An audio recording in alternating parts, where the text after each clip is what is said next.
Gimana sih jalan hidup? Jalan hidup nggak tuh? Sebenarnya kalau ditanya cita-cita dari kecil pengen jadi apa? Pengen jadi artis gua. Pengen jadi artis. Pengen jadi artis. Teman-teman kalau ada yang cari aktor bisa langsung kontak ke Trian. Dan apa ya? Ini serius tapi pengen jadi artis. Serius dari dulu waktu SD itu kan ditanyain tuh. Cita-cita kalian apa? Aku pengen jadi artis. Pada ketawa dong satu kelas.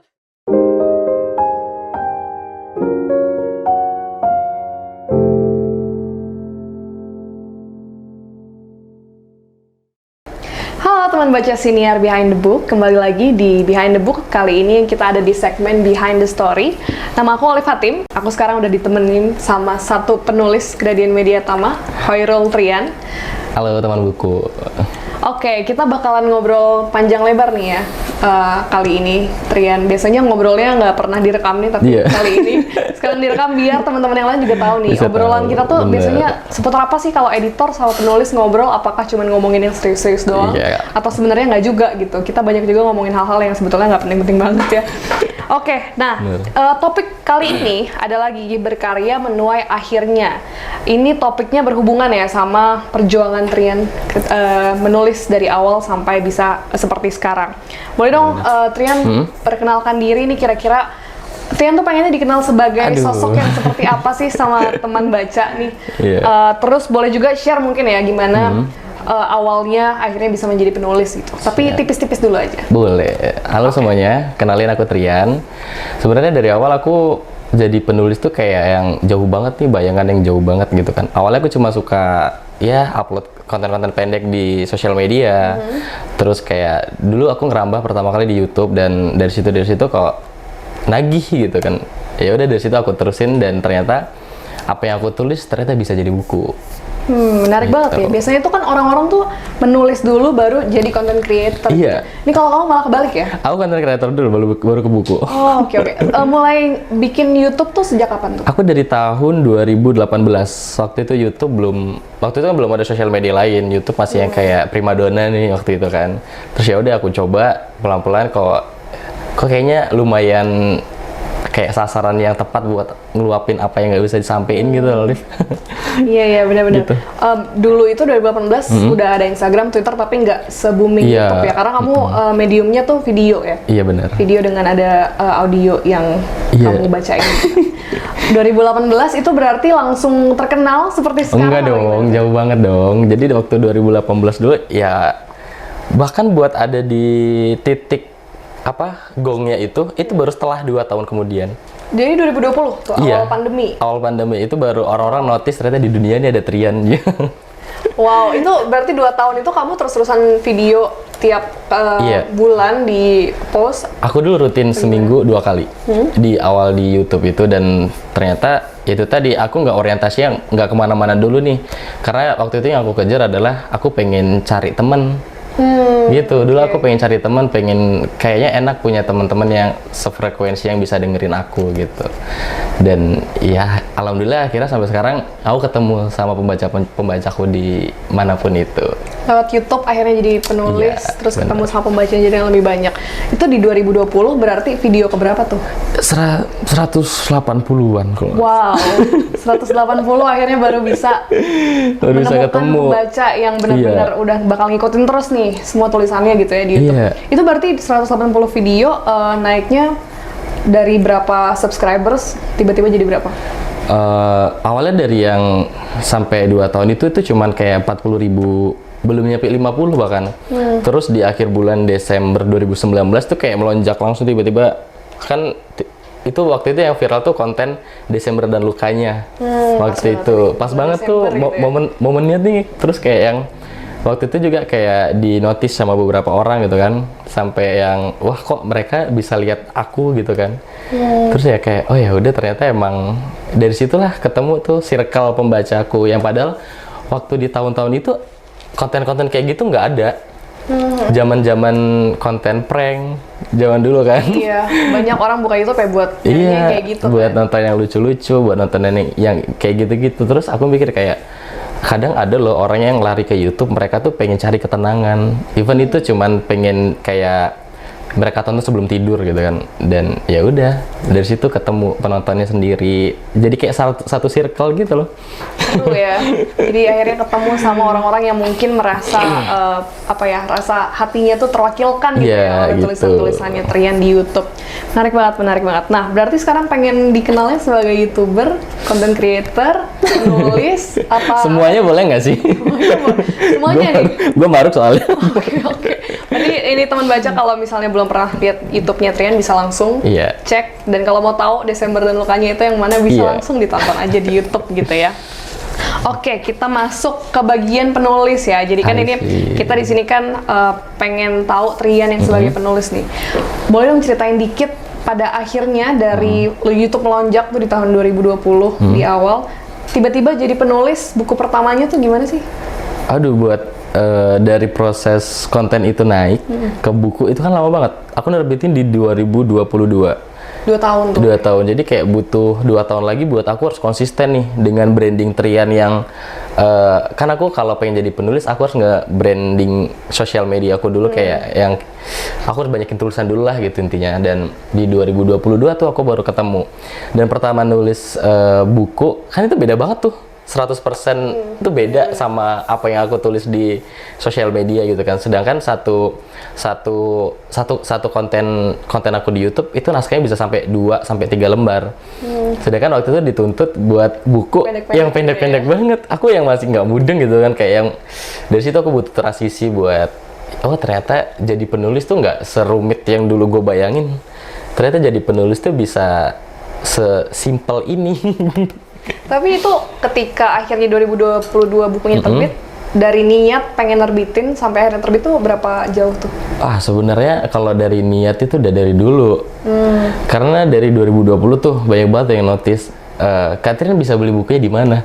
Lah padahal gue pada kira pada kira penulis dulu baru gitu. dibikin jadi video. Nah ternyata kayak mereka tuh aspeknya gue nih seorang penulis gitu kan.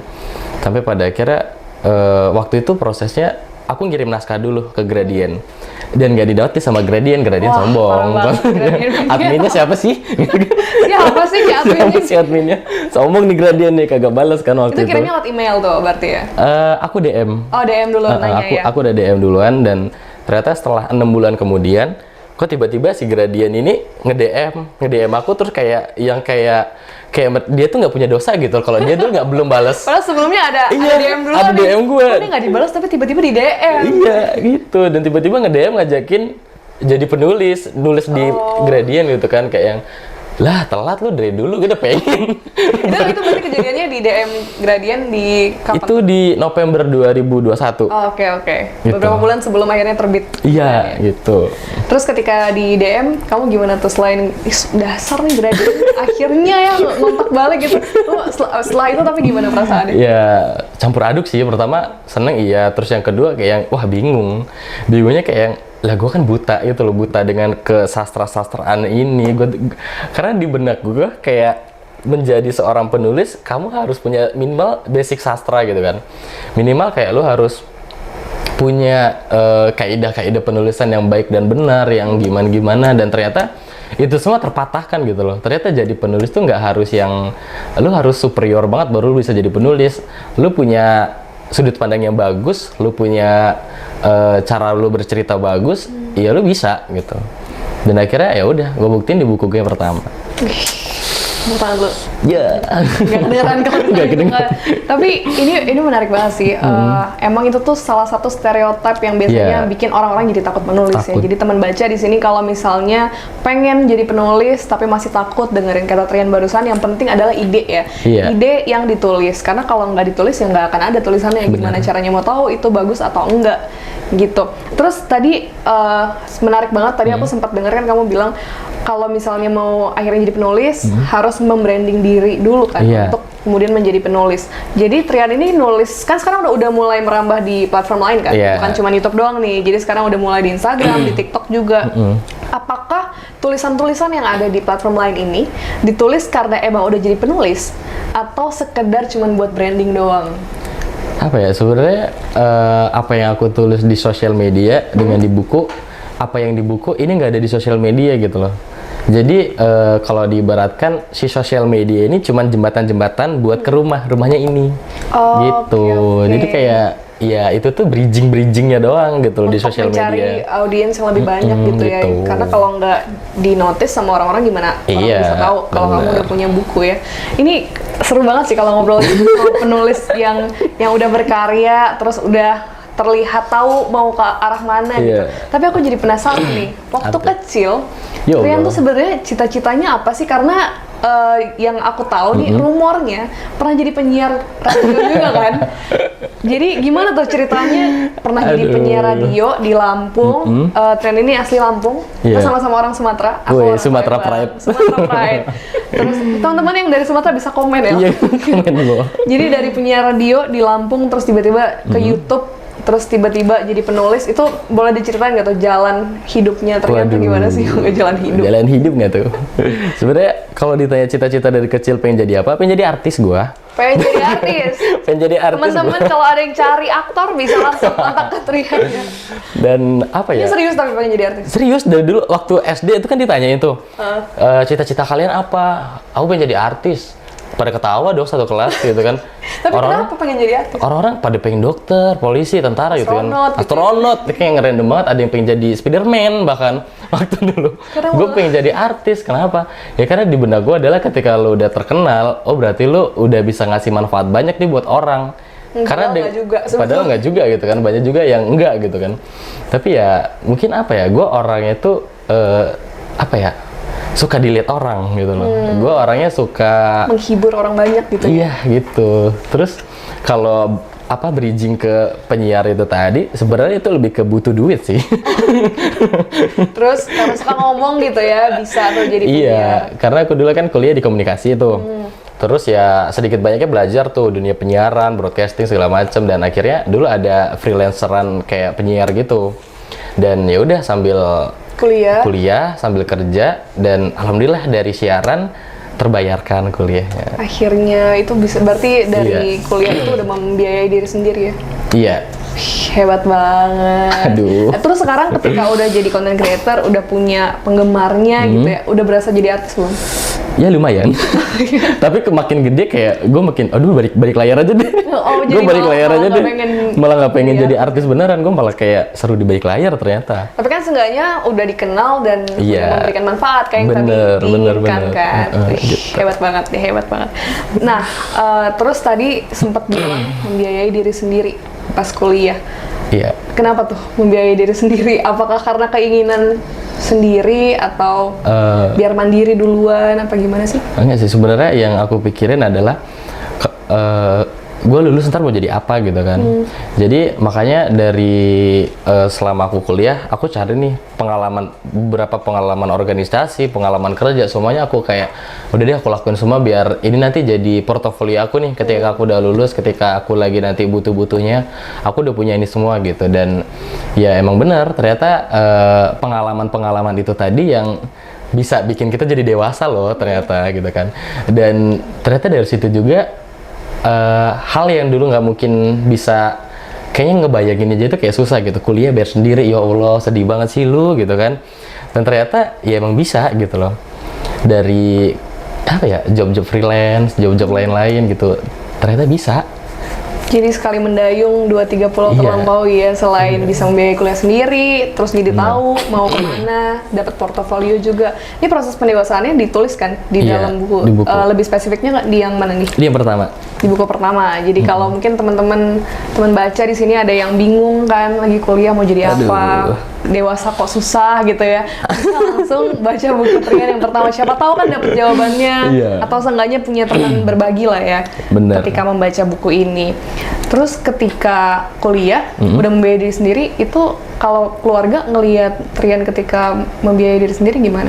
Apa ya? Aku nggak deket sama keluarga. Kenapa tuh? Coba dong cerita dikit kalau berkenan. Boleh sih ceritain ya.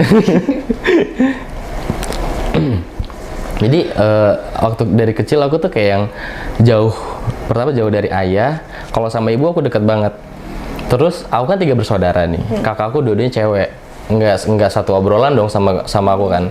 Terus akhirnya karena mereka nih cewek-cewek berdua umurnya nggak jauh, yang jauh banget si bontot ini gitu kan.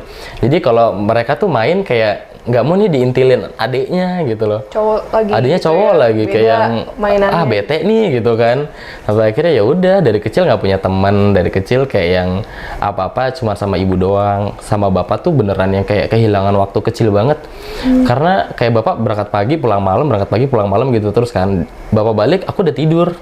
Gitu, jadi kayak yang aduh waktu kecil tuh kayak habis banget gitu kan, kebanyakan ngobrol sama ibu doang. Ya terus dari situ terus ya udah ternyata emang apa ya, nggak selamanya masa kecil harus bahagia sih. Nggak semua dari kita punya privilege itu ya. Iya bener, dan sampai aku kuliah pun kadang apa ya, suka ngerasa iri gitu loh, iri sama teman-teman yang setiap ada jam kosong mereka hangout. Setiap ada jam kosong mereka kayak coffee shop gitu kan, nge-chill gitu kan. Sedangkan aku jam kosong aku harus siaran. Jam kosong aku harus kerjaan freelance, editor segala macem. Ya apa ya, capeknya double banget dan ya jujur kayak iri banget sama orang-orang yang kuliahnya dibayarin. Dari situ aku yang kayak ya Allah, lu tuh udah enak tinggal belajar doang. Gue pengen banget kuliah tuh fokus, datang duduk belajar terus nyerap apa yang disampaikan gitu kan. Dan waktu kuliah bener-bener aku nggak dapetin itu semua. Aku justru malah dapet pengalaman itu di luar jam kuliah gitu. Jadi kayak yang ya udah kebiasaan sendiri. Akhirnya mandiri. Tapi sejak kuliah, terus kan ke sekarang nih udah lumayan jauh lah ya kondisi kehidupannya. Apakah dapat apresiasi dari keluarga yang tadinya tidak dekat? Aku nggak pernah denger orang tua aku bilang bangga. Dua-duanya. Kalau ya mereka apa ya? Mereka tuh cuman oh ya udah gitu loh. Kayak apa ya? Aku tuh dari kecil emang nggak ada bakat di akademik gitu kan.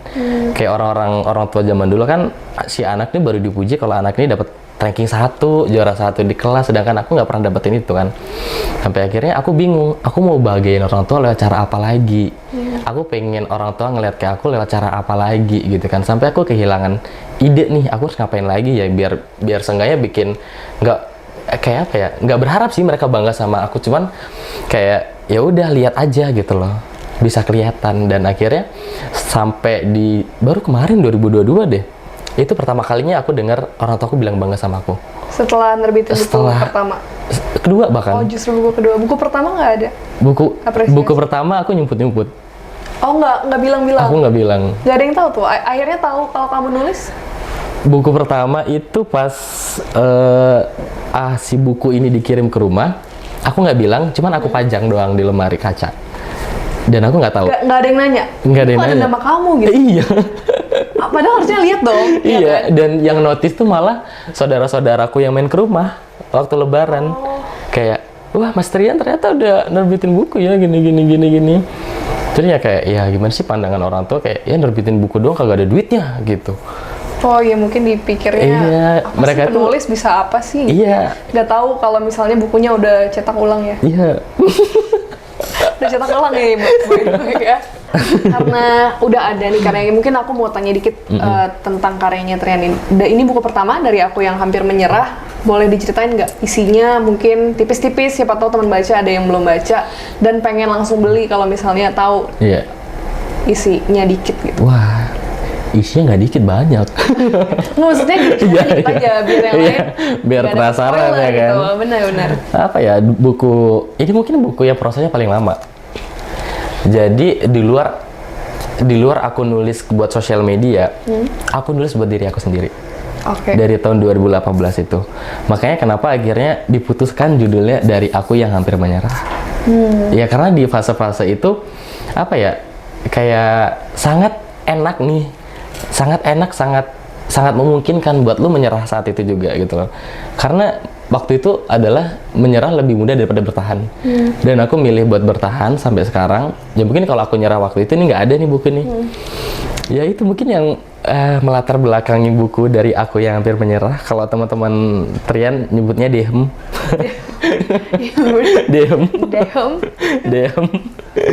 Ini mungkin buku yang enak banget dibaca kalau misalkan kalian lagi nggak punya teman. Karena ditulisnya juga ketika aku lagi nggak punya teman. Jadi punya teman berbagi ya ketika baca ini. Jadi dan ya ini isinya kalimat obat sebenarnya. Kalimat obat. Kalimat obat yang awalnya aku baca, aku tulis buat nyembuhin diri aku sendiri. Dan ternyata setelah buku ini terbit, aku baru notice ternyata banyak banget manusia di luar yang mereka butuh obat. Itu tadi. Mereka butuh pelarian, tapi mereka nggak bisa lari. Gitu. Yang bikin aku senang jadi editor tuh aku bisa ikut proses penulis aku untuk memberikan obat gitu kepada para pembacanya. Bener. Jadi mudah-mudahan nggak berhenti menuliskan obat-obat yang lain ya, Rian. Kalau buku kedua nih yang jujur ini berat, itu kekhawatirannya apakah masih sama? Kayak pasti beda dong, karena kan ini kan di fase ketika kamu kayak udah hampir menyerah gitu. Kalau jujur ini berat, apakah masih seperti itu atau isinya beda? Sebenarnya ini lebih ke apa ya, perjalanan kesehatan mental seorang Trian. Yang memendam semua hal berat itu sendirian gitu loh. Ya itu tadi, aku nggak pernah dapat privilege dari kecil. Aku selalu disuruh kayak lu harus terima gagal, lu harus terima nangis, lu harus terima kalah. Itu dari kecil. Bahkan even sampai dewasa, sampai gede pun kayak ya emang dunia nggak pernah adil buat lu gitu kan. Sampai akhirnya satu contoh case yang ada di buku ini, aku pernah 3 tahun SMA aku nggak pernah diabsen sama guru SMA aku. Kok bisa? Guru matematika lebih tepatnya. Karena apa tuh? Karena aku bego matematika. Sampai nggak disebut namanya? Nggak disebut. Wow. 3 tahun, bayangin. Aku berharap di kelas selanjutnya kayak ayo dong ganti guru. Dan setiap awal masuk tahun pelajaran, ya ibu itu lagi. Ya udahlah, siap-siap aja ini kan. Gitu kan. Pas sampai kelas 3, ya ibu itu lagi. Ya Allah, gue kayak yang apa ya? Dia sempat bilang sih, lu tuh bego, lu bodoh gitu kan. Orang bodoh di luar aja nggak usah ikut kelas. Gue sampai digituin. Sumpah kayak yang banget dengarnya tuh, kayak meskipun gak ngerasain tapi berasa gitu. Dan emang apa ya, karakteristiknya beliau tuh emang kayak gitu. Orangnya kayak lebih yang frontal, yang ceplas-ceplos, yang apa adanya lah ya. Sampai akhirnya kayak, ya lu nggak mikirin apa? Anak segitu lagi rawan-rawannya tahu. Mereka lagi cari jati diri mereka gitu loh. Sedangkan lu menanamkan kepada dia dengan stigma yang ya udah, yang bodoh selamanya bodoh gitu loh. Yang nggak ada manfaat selamanya nggak ada manfaat. Dan apa ya, yang gue keselin adalah lu cuma ngelihat gue sebagai Trian yang bego matematika, tapi lu nggak pernah ngelihat gue jago di bahasa Indonesia. Gitu. Bahasa Indonesia gue nggak pernah turun dari 90. Dan matematika gue nggak pernah naik dari 40. Konsisten ya dia. Konsisten. Tapi aduh, mungkin kalau ibunya ke Gramedia gitu ya suatu hari terus ngelihat ini kayaknya kenal nih namanya, ini tapi siapa ya, kayaknya nggak pernah saya sebut soalnya sebelumnya. Mungkin ibunya akan menyesal kali ya setelah itu. Mudah-mudahan setelah nonton video ini teman-teman baca bisa melihat orang-orang nggak cuma dari satu sisi aja, tapi dari sebagai seorang individu gitu. Karena seseorang itu bisa jadi banyak hal ya, bukan cuma satu hal yang kurang atau satu hal yang lebih. Gitu. Boleh dong dibacain satu tulisan dari masing-masing buku biar bisa tahu nih isinya gimana sih. Mungkin dari jujur ini berat dulu. Aduh. Yang favorit ada nggak? Mungkin ini lagi relate sih sama aku sekarang. Oke, boleh. Boleh dibacain. Ini dari buku Jujur Ini Berat di halaman 67. Tulisannya kayak gini. Bu, izin pergi jauh ya. Karena rindu yang kita timang ternyata tidak mampu menghidupi kita. Semesta yang menyuruhku pergi, jauh dalam malang, riuh dalam kesendirian. Oh, itu buat ibu. Iya, karena ini pertama kali aku merantau paling jauh. Selama ini kayak, bahkan even waktu aku kuliah itu kan jauh tuh dari, kalau teman-teman yang di Lampung pasti tahu, Kalianda Bandar Lampung itu jauh. Dan aku mutusin buat PP. Itu sekitar 1,5 jam tiap hari. Bolak-balik. Karena ibu aku nggak siap kalau anaknya ternyata udah gede. Jadi waktu aku merantau sejauh ini, ibu aku pernah satu waktu dia nelpon, aku lagi di Malioboro, aku lagi di atas rooftop cafe Malioboro itu kan, aku ngeliatin Tugu dari atas gitu kan. Terus aku cuma bilang, mama nanti kapan-kapan kita kesini ya gitu loh. Terus kata mamaku kayak yang, ya udah mama ikut kamu aja kalau kamu mau tinggal di situ. Gitu yang kayak, ya Allah. Sampai sebegitunya ya. Sampai yang ini orang tua sampai pengen ngikut anaknya merantau, yang padahal aku di sini pengen cari hidup yang lebih layak gitu loh. Dan ternyata orang tua aku nggak siap kalau ternyata anak udah gede, dia nggak bisa nerima kenyataan itu sampai sekarang. Terus waktu ada acara di Bedah Buku di Jogja kemarin, bulan Februari kemarin, akhirnya aku berani diri buat ngajak kedua orang tua aku terjun langsung ke mereka, lihat proses aku di depan, dilihat banyak orang, terus kayak aku ngasih vibes positif ke orang banyak gitu loh. Akhirnya mereka tahu dan mereka kayak ngerti, oh ternyata yang lagi ngomong itu anak saya. Oh, terharu nggak tuh pas ngelihat orang tua akhirnya bisa nonton gitu? Terharu banget karena mereka nonton sambil nangis gitu kan. Itu sedangkan aku di depan yang harus harus ngontrol. Biar nggak ikut nangis. Karena kalau nangis jelek banget itu pasti di kamera. Ini seneng banget ya, tapi dari awal yang tadinya kayak nggak dilihat sampai akhirnya bisa tahu gitu ya. Tapi aku yakin sih pasti orang tua kamu juga dulu tuh nggak mengapresiasi, bukan karena mereka nggak sayang sama kamu ya, tapi mungkin karena nggak tahu kita beda generasinya. Zaman dulu mungkin kayak penulis nggak seperti sekarang. Bener. Tapi ketika akhirnya bisa berani jujur seperti yang disarankan Mas Tepe, akhirnya bisa tahu proses Trian gimana sampai sekarang. Seneng, mudah-mudahan orang tuanya bakal nonton ini. Aku mau terima kasih sama Mas Tepe. Oke, tadi banyak banget nih cerita-cerita yang dikasih Trian. Mungkin kita mau masuk lagi ke yang ringan-ringan aja lah ya, biar nggak makin sedih. Aku tadi ngikut, sedihnya ngikut, terharunya ngikut juga. Aku pengen tahu lagi nih sebagai penulis yang juga seorang content creator, kan banyak ya yang harus dilakukan, kayak harus nulis ide buat buku berikutnya, nulis juga buat di YouTube, di TikTok, di Instagram, ada yang bentuknya foto, ada yang bentuknya video, terus harus take konten juga kalau misalnya yang ada suaranya gitu kan. Itu cara Trian buat manajemen waktu tuh gimana sih? Aku aja tuh kadang-kadang ngerjain suatu hal aja lama banget, satu doang tuh. Gimana kalau banyak gitu? Kalau buat sekarang kan aku upload setiap sehari, enggak sehari upload gitu kan, jadi kayak selang-seling gitu kan waktunya. Kalau buat aku lebih ke skala prioritas. Prioritasku di mana nih? Kalau buat saat ini YouTube adalah prioritas gitu kan, jadi yang harus di manage benar adalah YouTube gitu. Jadi kayak apa ya, buat 1 minggu konten selama 1 minggu ke depan, minggu ini aku udah harus nyiapin nih apa aja mau diupload, dari mulai short ataupun itu video panjang. Bahkan walaupun kadang kan buat nge-record atau take voice gitu kan, kita mood-moodan gitu kan. Terus selama lagi ngumpulin mood buat enak take voice, yang aku lakuin adalah banyakin naskahnya dulu. Jadi gitu, tergantung apa ya, sebenarnya nggak ada lagi alasan buat gue moody nih buat bikin konten. Males nggak mood. Ya Allah, kata gue kayak ya Allah gitu kan.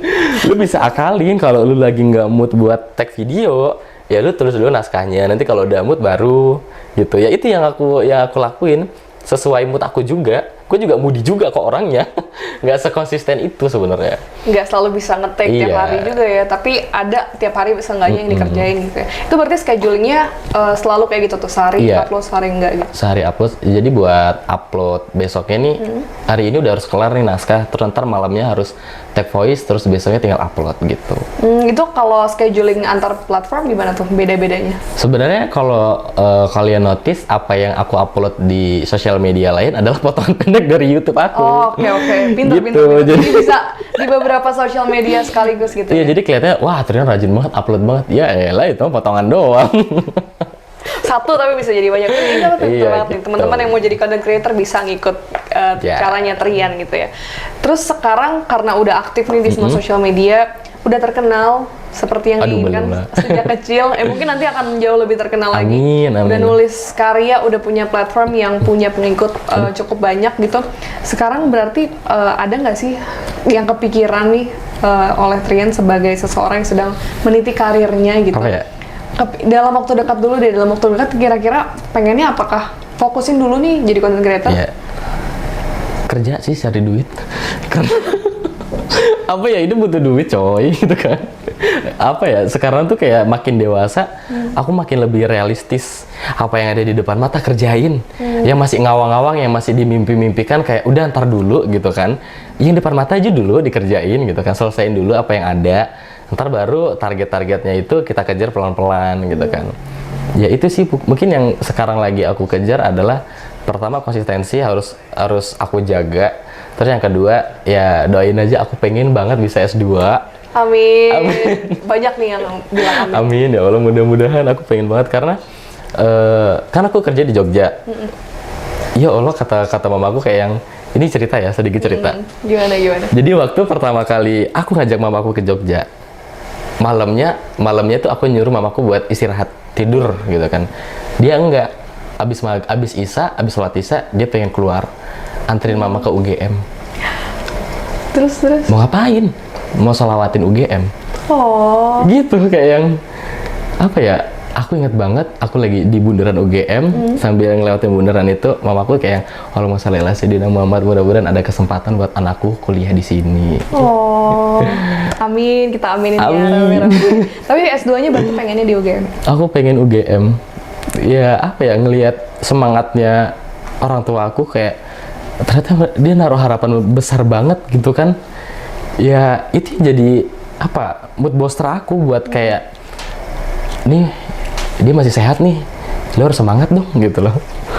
Seru banget. Jurusannya pengen jurusan apa? Aku pengen sastra. Oh, jadi dari komunikasi ya?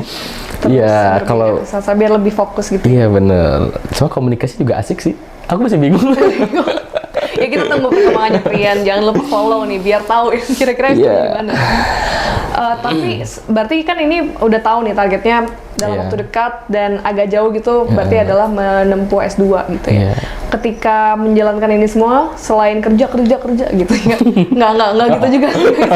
Masih banyak lainnya kok, masih banyak lainnya. Sempet ini nggak sih, punya nggak sih kekhawatiran? Mungkin kekhawatirannya kan udah beda nih bentuknya. Kalau dulu kan harus membiayai diri sendiri, terus kayak ada banyak lah ya masalah-masalah yang dihadapi ketika kuliah gitu. Sekarang ketika udah lulus, ketika udah kerja, kekhawatirannya berubah bentuk nggak? Atau udah hilang gitu? 100% berubah. Sekarang yang aku takutin adalah aku jadi makin jauh sama keluarga, karena belum lama tuh diapresiasi. Terus tiba-tiba pas jauh, kaget gitu ya? Kaget ya Allah, giliran gue udah diapresiasi keluarga, udah bisa diterima sama keluarga, lah kok gue malah kabur ke Jogja gitu kan. Ya itu sih mungkin yang aku khawatirkan adalah aku kehilangan pasti bakal kehilangan banyak waktu buat keluarga, buat teman-teman kecil aku di Lampung. Dan ya itu tadi, aku pernah nulis kayak makin dewasa makin banyak yang harus dikejar, tapi banyak juga yang harus direlakan. Iya, gitu. Benar-benar people come and go ya. Bener yang banget. Harus bertahan adalah mereka yang memang benar-benar berarti ya, gitu ya. Bener lagi. Ada nggak tuh yang berarti selain keluarga? Untuk saat ini yang paling berarti adalah diri sendiri. Oh, ya. Kalau aku mengharapkan jawaban yang lain nih sebenarnya, kan banyak yang penasaran. Sangat template sekali. Sangat template banget nih. Ini nggak ada nih jawaban lain selain diri sendiri. Apa ya? Lagi fokus buat pengen ngebalikin sosok diri aku yang dulu. Sosok diri aku yang ceria banget, yang dulu kayaknya wah Trian tuh dulu ekstrovert gitu kan, Trian nggak semelankolis itu gitu kan. Dan ya emang bener aku kangen gitu loh, aku kangen sama sosok-sosok itu tuh waktu zaman itu tuh gitu loh, zaman ya waktu dunia belum seberantakan sekarang. Ya Allah. Oke, berarti teman baca masih ada harapan. Ya, harapan apa tuh? Nanti kita lihat aja ke depannya gitu ya. Berarti sekarang lagi ingin mengembalikan sosok yang dulu. Iya. Ketika merantau, maksudnya dengan merantau ke Jogja gitu. Kenapa Jogja? Aduh, kenapa Jogja? Kenapa Jogja? Apa karena gradien? Alif gimana? Jogja. Kenapa Jogja? Karena kuliah. Oh iya, ada alasan kuliah, ya. Sekarang udah balik lagi. Iya sih. Kalau kamu kan emang kabur. Jogja gitu, kabur kan. Apa ya? Menurut aku Jogja tuh enak dan tenang banget. Aku sebenarnya adalah ajang balas dendam. Karena dulu aku waktu study tour satu-satunya mahasiswa yang nggak ikut study tour, Hoirul Trian. Kenapa nggak? Dan waktu itu aku sampai diancam sama dosen aku buat, ya kalau kamu nggak study tour, kamu nggak lulus mata kuliah ini gitu. Lah bodo amat, gue nggak punya duit. Kata gue kayak, lah bodo amat, gue nggak punya duit, bu, kata gue. Kayak sampai akhirnya, ya udah, karena aku ya kebayang nggak sih lagi scroll teman-teman yang lain kayak yang, oh lagi di Merapi, lagi di study tournya ke Jogja ya. Study tournya ke Jogja gitu kan, kayak pengen sebenarnya ada iri juga, cuman ya lagi-lagi aku nggak bisa ada di kapasitas itu. Dan ya mungkin sekarang balas dendam. Dan ternyata setelah aku tinggal merantau jauh banget, Jogja adalah salah satu tempat pelarian yang paling tenang sih buat aku. Karena ya tenang aja. Tepat ya pilihannya. Di sana kalau misalkan lampu merah nggak ada kedengaran suara klakson. Tidak seperti di Perindavan gitu kan. Di sana kangen Jogja nih. Iya kan. Di sana lampu kuning tuh ya udah, orang masih jalan slowly gitu, slow motion pergerakan mereka itu. Di sini lampu masih merah, klakson kan capek banget gitu loh. Dan di tempat di Lampung juga dulu kayak gitu kebanyakan. Terus kayak yang ya apa ya, kulturalnya lebih tenang, orang-orangnya tuh apa ya, menurut aku yang katanya dunia balapan, tapi di Jogja hidup nggak balapan. Nggak tahu kenapa ya, di Jogja tuh kayak yang even kalau mahasiswa tuh kan, mereka lebih suka kayak belajar bareng, terus kayak lulus bareng. Kalau di tempat aku nggak, dulu-duluan modelnya. Kayak belajar bareng gitu, kayak yang enggak, gue harus pinter sendiri, lu nggak boleh pinter gitu. Parah banget ya, padahal kan hidup bukan balapan gitu ya. Kenapa kita nggak melaju bareng-bareng gitu? Nah, bener. Dan itu akhirnya Trian dapat di aku temuin di Jogja. Ya. Di Jogja kabur, ada yang dikerjain nggak selain ngupload konten sehari-hari? Apa ya? Yang aku kerjain mungkin nenangin diri sendiri, nenangin pikiran, gitu aja sih. Ya selain kerja juga sebenarnya, nggak cuma gabut doang. Cuman ya lebih banyak apa ya? Karena sebelum aku memutuskan milih Jogja, sebenarnya pilihannya ada dua, Jakarta atau Jogja. Dan aku tanya ke diri aku sendiri, lu mau cari duit apa cari tenang? Pertanyaan bagus. Iya, lu mau cari duit apa cari tenang? Buat sekarang, aku nanya banget sama Trian yang di dalam, yang udah lama hilang itu. Aku nanya, Yan, lu pengennya apa? Oh, lu pengen tenang ya, gitu kan? Ya udah, Jogja, gitu. Menarik nih. Aku pindah juga kali. Di Jogja, selain menenangkan diri gitu dan kerja, berarti buku ketiga lagi ditulis dong. Udah jadi. Udah jadi loh ternyata. Wah, tadinya aku tuh pengen kayak mengorek pelan-pelan gitu, tapi ternyata langsung dijawab udah jadi. Oke, berarti harus di-spill nih. Buku ketiga mungkin jangan judul kali ya. Kalau judul kan nanti langsung ketahuan. Ini deh, kira-kira tema besar deh. Inner child. Inner child. Banyak orang dewasa yang pengen balik kecil lagi. Banyak juga orang dewasa nggak pengen balik ke sosok dia waktu kecil, karena mungkin waktu kecil dia nggak bahagia. Tapi di buku itu aku pengen kayak even lu satu hari ngembaliin sosok lu ke masa kecil, tapi dengan sosok anak kecil yang lu apa ya, sosok anak kecil yang kamu pengenin dari dulu, sosok anak kecil yang bahagia, sosok anak kecil yang kamu mimpikan, kamu bisa ngerasain di buku itu even dalam satu hari doang. Oh, jadi pengen baca nih. Kapan tuh kira-kira terbitnya? Nggak tahu, Mas Epe kapan, Mas? Mas Epe langsung kena.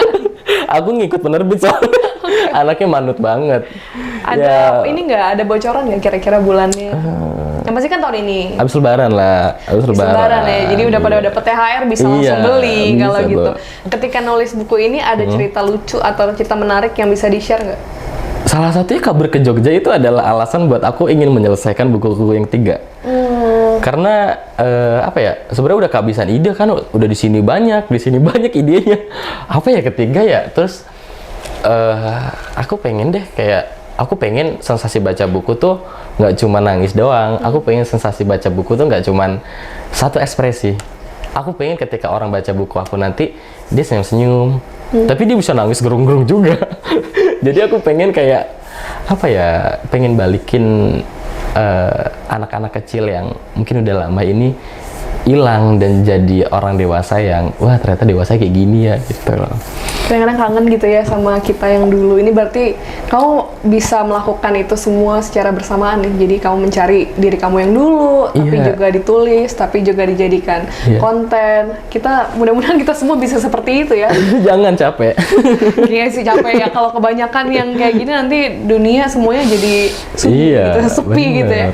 Tapi kalau misalnya teman baca ada nih yang pengen jadi kayak Trian gitu ya, bisa terus-terusan konsisten menulis, mungkin kan pasti ada aja dong yang pengen juga jadi penulis, yang mungkin sekarang juga jadi penyiar radio tapi sebetulnya pengen nerbitin buku gitu. Ada nggak tips yang kira-kira bisa dibagikan ke teman baca di sini supaya bisa konsisten menulis kayak Trian? Mungkin penyakitnya adalah mereka tuh bisa nulis sebenarnya. Mereka punya basic nulis, cuman mereka nggak pede buat nge-publish tulisan itu. Itu yang aku alamin ketika aku nulis buku ini. Dari 2018 aku nggak pernah pede ngeluarin kayak apa sih, coret-coretan diary doang gitu kan, nggak bermanfaat gitu loh. Dan buktinya sekarang si coret-coretan diary yang dulu kececer nih di kertas-kertas, sekarang diburu banyak orang gitu loh. Ibaratnya kayak yang bisa nilai tulisan kamu adalah diri kamu sendiri. Dan satu hal yang harus dinotis adalah nggak ada karya yang jelek. Yang jelek itu adalah karya yang nggak ada. Bener. Jadi semua karya bagus. Kita nggak bisa ngejudge satu tulisan, wah lu kayak gitu dan lu jelek, lu sampah. Enggak. Menurut gua semua karya itu bagus karena apa ya? Buat nyelesain satu buku ini, lo nggak tahu apa yang penulis itu alami sebelumnya. Even kalau dalam nulis buku itu satu buku nggak mungkin si penulis ini nggak begadang, ya kan? Editor juga nggak begadang kan pasti kan, gitu kan? Ada hari-hari yang nggak bisa tidur gitu ya, gelisahnya nih pengen nyelesain tulisan. Iya gitu, jadi kayak ketika karya itu dijudge, ketika karya itu nggak disukain, kayak yang ya lu cuman apa ya, lu nggak ada di posisi si penulis aja sih, menurut aku gitu. Jadi dicobain rasanya jadi penulis supaya tulisannya lahir, nggak cuma pendem doang gitu ya. Bener.